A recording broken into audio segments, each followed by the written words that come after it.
Hello guys, welcome back again sa ating YouTube channel no, at sa ating programang The Action Man. Migilab shoutout po sa lahat natin ng mga viewers, Luzon, Visayas at Mindanao all over the world.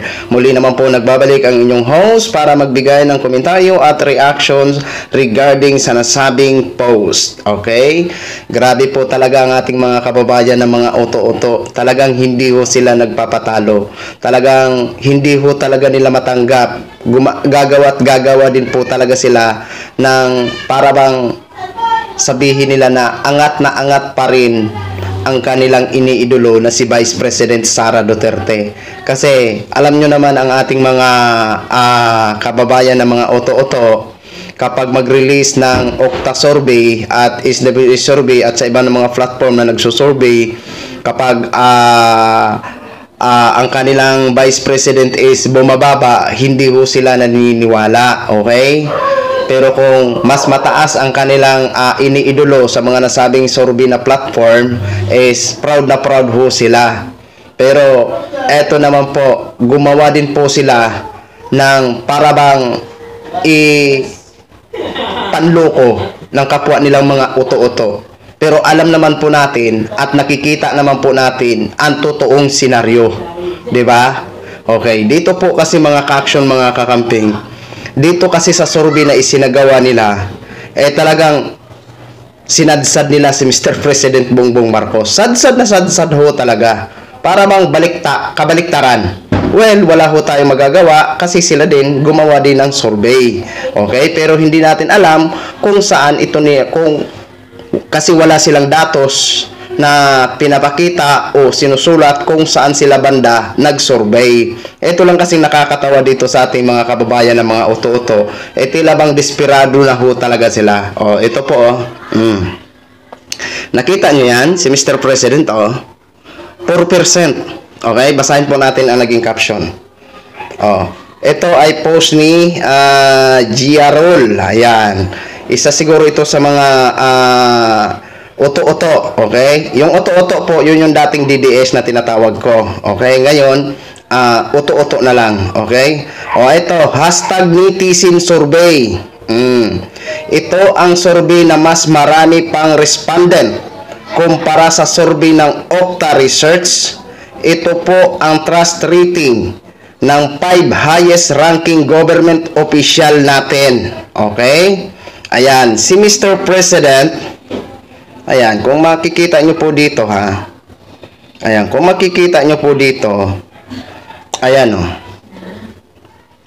tingnan nyo yan, 4% ang trust rating ni Mr. President sa kanila, at 95% ang trust rating ni Vice President Sara Duterte. Samantala, ang iba dito, 1% si Martin Romualdez at 0% si Chis Escudero at 0% si Alexander G. Hismundo, Chief Justice. Yan po ang survey nila. Okay. May 4% pa sa kanila pag-survey. Siguro itong survey na ito is sa kanila lang na mga grupo. Diba? O kung kaya sa kanilang ba ng mga DDS lang, ng mga uto-uto. Okay? Kasi wala ho silang nilalagay na datos para pagbasihan natin. Kagaya ba ng mga survey ng mga senator na nag-survey sila sa private survey na mga youth. Okay? May nakalagay po doon kung saan mga eskwelahan, kung saan ang mga kalugaran. Pero dito ho, wala. So, malinaw dito para sa akin, siguro sila lang ang nag-survey. Sila lang ang nag-survey. Kasi isipin mo si Chis Escudero, 0%. At saka yung Chief Justice, 0%. 1% si Romualdez. Tapos, 4% si Mr. President Bongbong Marcos. 95% ang trust rating ni Vice Presidente Sara Duterte. Bakit hindi nyo na lang po ginawang 99% si Vice Presidente? Tapos ginawa nyo na lang sana 0% si Mr. President Bongbong Marcos. 'Di ba? Kasi diyan naman kayo magaling, 'di ba? Halatang halata, 'di ba? Kung pagbasihan naman natin ang mga reaction, okay? Sa mga reaction kasi ito. Ayan kung pagbasihan naman natin. Ayan.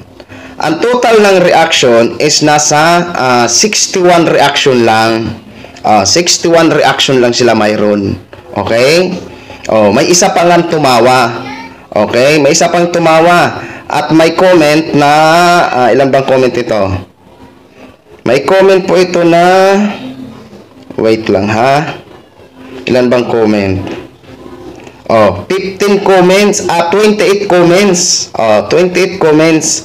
At may isa pang 28 comments tapos 61 reaction, may isang tumawa at may isang negative na nag-comment. Sabi siya nag-comment, nakakatawang survey na yan. Okay? Pero itong 61%, kung sila-sila lang, ayan na. Di parang inuto-uto nyo lang din ang mga sarili nyo. Kasi kung yung 61 at yun yung nag-survey-survey lang, 61 people lang. Talagang, parang gano'n na nga, no?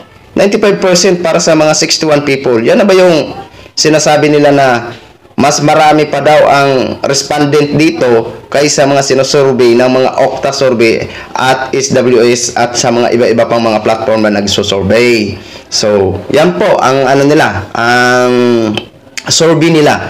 4% lang para sa kanila si Mr. President Bongbong Marcos. Pero I know na yung survey nila, private lang din po yan. Siguro, hindi po yan sa mga kung saan-saan mga kalugaran o may mga eskwelahan kasi hindi naman inilagay, walang datos. Kumbaga, parang grupo lang. Sila-sila lang mismo ang nag-uto-utuan. Kasi kitang-kita naman natin, kahit hindi na po kayo mag-survey, kung talagang marami pang naniniwala sa Vice President, kitang-kita naman po natin sana, kagabi, nag-people rally naman sila sa Edge's Rhyme. Kitang-kita naman natin na halos mga vlogger lang naman nandun para mag-aabang. Diba? Nandun din si Morales. Ano bang mayroon si Morales? Ano bang credibility mayroon si Morales para paniwalaan ng taong bayan? Siyempre, ang naniniwala, siyempre sila-sila lang. Diba? Hindi nyo pa ba nahahalata na wala na nga pumupunta dahil ang inyong mga tagapagsalita ay si Morales. Nuknukan ng kasinungalingan. Kaya nga yan natanggal dahil sa mga pagsisinungaling.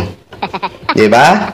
Pero kitang-kita po natin kung sino ang tinatangkilik at binibigyan ng mataas na trust rating ng taong bayan. Diba? Alam naman po natin na ang trust rating ngayon ni Mr. President ay mas mataas pa kay Vice President. Diba? Sa panibagong survey. Yun po ay public survey. Sabihin na natin na 1,500 respondent, pero yun paiba-ibang mga kalugaran, Luzon, Visayas at Mindanao. Okay? Pero dito sa kanila siguro mga grupo. Alam nyo, sa totoo lang, wag na kayo masyadong assuming kasi sa totoo lang, wala na ho talagang masyadong naniniwala. Kayo-kayo na lang. Yung mga reaction na yun na 61% o 60 na lang kasi i-minus natin yung tumawa. Okay? Kasi kapag tumawa, ibig sabihin against po yun. Okay? 60. Yun ba yung ginsurvey nyo? Kayo-kayo lang. Di ba? Okay, yun lang po mga ka-action, mga kakamping no, share ko lang ho sa inyo. Maraming salamat po sa inyong panonood. Sa lahat po natin ng mga viewers, Luzon, Visayas at Mindanao, ako po ang inyong lingkod, si The Action Man. Have a good day, everyone. Beautiful.